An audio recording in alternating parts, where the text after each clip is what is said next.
On continue avec le Napalm Death de la poésie et j'ai nommé Yvon Jean, micro ouvert open mic, solo voix.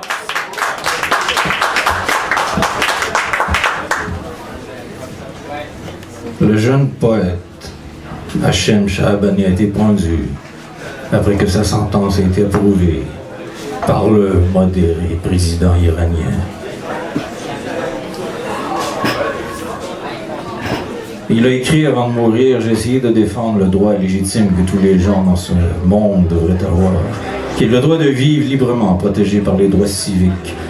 Avec toutes les tragédies dont j'ai été témoin, je n'ai jamais utilisé une arme pour lutter contre ces crimes atroces. Ma seule arme a été ma plume. Voici quelques lignes de son dernier poème, avant la pendaison. Durant 7 jours, ils m'ont crié: tu as déclenché une guerre contre Allah. Samedi, parce que tu es un arabe. Dimanche, eh bien, c'est parce que tu es de Havas. Lundi, pour que tu te souviennes que tu es iranien. Mardi, parce que tu te moques de la révolution sacrée. Mercredi, n'as-tu pas élevé ta voix pour d'autres? Jeudi, tu es un poète et un barde. Vendredi, tu es un homme. N'est-ce pas suffisant pour mourir? La méthode de pendaison utilisée en Iran est plus douloureuse. Elle consiste à soulever la corde petit à petit à l'aide d'une grue. Le corps se soulève progressivement vers le haut. Et la personne est lentement étouffée. Plus de 300 artistes et poètes ont été ainsi pendus depuis 10 ans, en Iran seulement. Voici ma réponse à cette société d'arriérés mentales, grégaires, patriarcales, stupides et imbéciles du tabarnak. La société des poètes pendus versus celle des femmes libres. On pend les hommes libres comme on pend la crémaillère. Mais il s'agit ici de liberté. Liberté de parole, d'expression. Et vous voulez laisser entrer ici cette façon de penser, au nom de la liberté de ces femmes d'être obligées de se voiler. Cette supposée liberté défendue par des hommes misogynes qui, au nom de cette même liberté, utilisent la démocratie pour nous avilir. Vous ne faites que vous servir. Servir votre interprétation du concept de liberté pour défendre votre droit à l'exercice de votre rétrograde religion. Oh, je sais, vous vous dites. Et surtout, ils nous disent que les femmes d'ici, elles aussi sont soumises. Hey, wait a minute. Premièrement, on parle toujours aussi ici des femmes. Alors, premièrement, arrêtez d'essayer par tous les moyens de les contrôler, parce que c'est ce que fait votre religion. Elle ne fait que ça depuis que le monde est immonde et monde. Car il s'agit bien ici de la liberté des femmes, dont il est uniquement question, et de la peur que vous en avez, plutôt de cette peur de vos pulsions d'âme des cavernes, que vous voulez calmer avec un voile cachant une religion manipulatrice, pour ainsi mieux contrôler vos sœurs, qui ne sont pas juste venues sur terre pour vous exciter, bande de caves.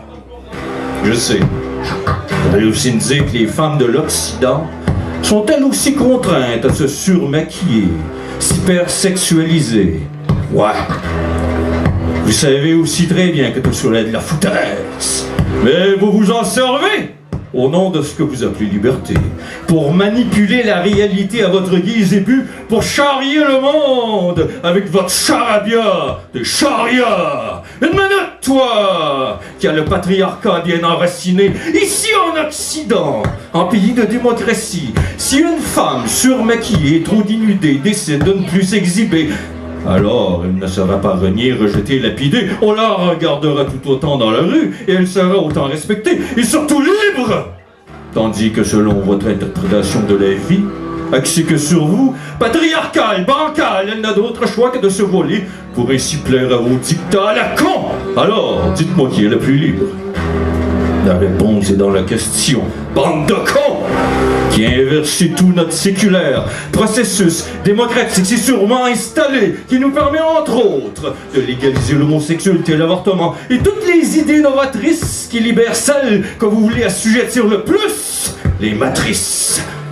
Car vous voulez que contrôler les femmes. Vos mères, mais qu'ont-elles donc fait pour ainsi en avoir peur? Êtes-vous à ce point des sous-hommes?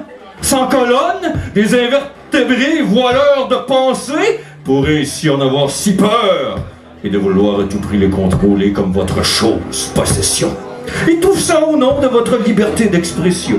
Je vous le dis, je le vois bien, votre petit jeu. Et soyez sûr que la force de ma plume fera le poids contre votre moyenâgeuse pensée patriarcale, grégaire et réductrice et sexiste et misogyne. Et tout ça au nom de cette liberté si chèrement gagnée? Non! Je vous le dis, je me servirai de vos propres outils pour vous dénoncer, manipulateurs tous que vous êtes, ici en Occident, au Québec! Les femmes sont plus libres qu'elles ne l'ont jamais été dans aucun de vos pays patriarqués. Et c'est ça qui vous fait peur. Et c'est ça qui vous fait chier. Vous pendez des poètes dans vos arrière-pays. Au nom de quoi? De votre supposée vision de la vie qui doit maintenir votre système à tout prix, au prix de la vie, de la liberté que vous semblez défendre quand ça fait votre affaire. Une minute, les amis. Je ne suis pas aussi con que j'en ai l'air. Et que surtout vous les croyez, ici, en Occident, au Québec, les femmes sont libres et le restaurant libre de se vêtir, dévêtir, maquiller, pas maquiller, mais surtout libre d'exister, de plaire ou de ne pas plaire. Et ça, c'est leur choix et pas le vôtre. Et rien ni personne, ni même vous, ne changeront rien à ça. Et que ça vous plaise ou non!